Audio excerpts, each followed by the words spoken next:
of Nigeria. Now, let us look at the western part of Nigeria.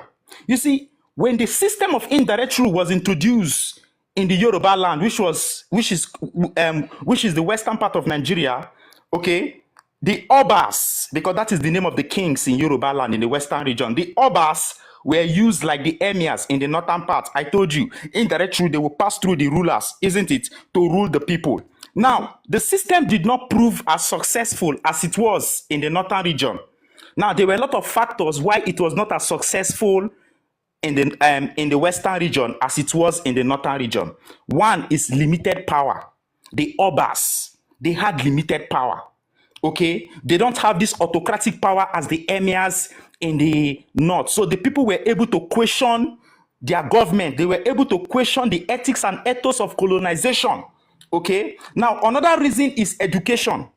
You see, education played a significant role in the partial success of the system of indirect rule in the western part of Nigeria, which was dominated by the Yorubas. Now, during that time, the system was introduced as in this indirect rule system, which was introduced by as into the Yorubas, made the Yoruba people to question the system because the people were educated. And you know, when you are educated, you have the tool to question what is right and what is wrong.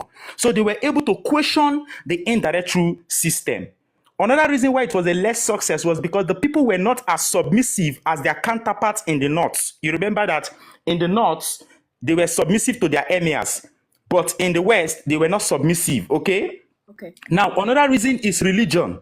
Remember, Islam made the people to submit blindly to their emirs, but Christianity made them to question the ethics, the etiquette, the moralities of colonization. So before this colonization or this colonialism will come to the Yoruba people, those people were already Christians. So they were in a position to question the ills and the morality and immorality of colonization.